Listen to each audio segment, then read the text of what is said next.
Hampir 2 bulan pasca banjir bandang dan tanah longsor yang melanda Kabupaten Aceh Tamiang, pemerintah terus melakukan upaya pemulihan di berbagai bidang, diantaranya di bidang kesehatan, pendidikan, dan perekonomian.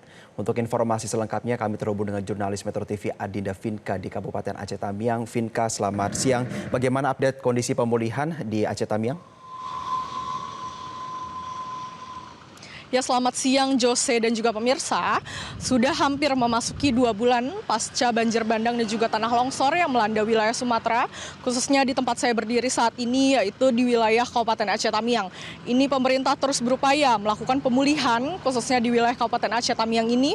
Dan kami, berdasarkan pantauan kami kemarin juga di RSUD Muda Sedia ini masih terus dilakukannya pengeboran bor sumur untuk mendapatkan air bersih untuk memenuhi kebutuhan yang ada di RSUD Muda Sedia ini. Dan jika kami melihat titik-titik di sumur yang ada di RSUD Muda Sedia ini memiliki banyak titik untuk mendapatkan air bersih, tetapi memang satu titik air bersih yang ada di RSUD Muda Sedia ini mengalami kendala, yaitu tertimpa banyaknya lumpur, sehingga memang harus dilakukan pengeboran ulang untuk mendapatkan air bersih guna memenuhi kebutuhan yang ada di RSUD Muda Sedia ini.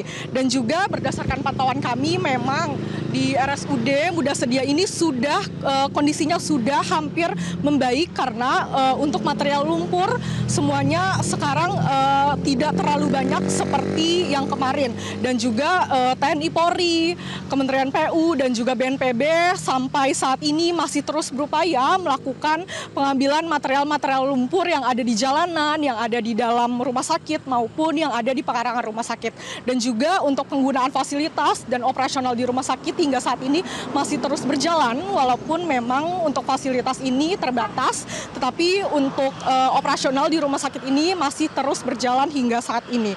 Dan jika kami melihat di rumah sakit ini, memang target dari rumah sakit sendiri untuk pembersihan lumpur-lumpur ini sekitar 1 bulan ke depan. Tapi ini masih melihat dulu apakah memang pekarangan lumpur-lumpur yang ada di pekarangan ini mudah untuk diangkat atau tidak, karena mengingat banyaknya material lumpur yang berserakan di jalan maupun di pekarangan. Dan juga untuk dari bidang pendidikan ini, dalam 1 minggu kemarin ini, pendidikan yang ada di wilayah Kabupaten Aceh Tamiang ini masih terus berjalan dan sudah dilakukannya kegiatan belajar mengajar dalam 1 minggu terakhir. Dan mereka menggunakan bangunan-bangunan yang memang yang tidak terdampak ini. Bangunan yang memang tidak cukup terdampak ini masih terus dilakukan dan digunakan untuk kegiatan belajar mengajar. Sedangkan untuk bangunan yang memang cukup parah terdampak ini dialihkan menggunakan tenda-tenda yang ada diberikan oleh BNPB, yaitu tenda-tenda sekolah darurat.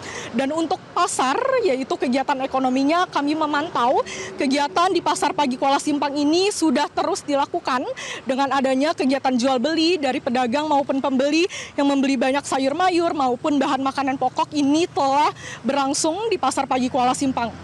Tapi kami juga mencoba mewawancarai salah satu pedagang. Memang walaupun kegiatan operasional yang ada di Pasar Pagi Kuala Simpang ini saat ini sekarang terus berjalan, tapi harga memang cukup naik dikarenakan adanya efek dari banjir bandang dan juga tanah longsor yang melanda, dan mengharuskan mereka untuk mengambil supplier yang cukup jauh.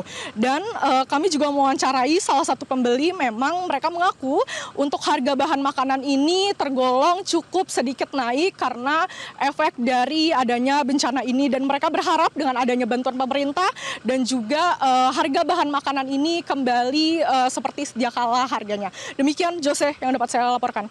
Kembali ke Anda studio. Adinda Vinka melaporkan langsung dari Aceh Tamiang atas informasi terkini dari Anda. Selamat kembali bertugas. Jelajahi cara baru mendapatkan informasi. Download Metro TV Extend sekarang.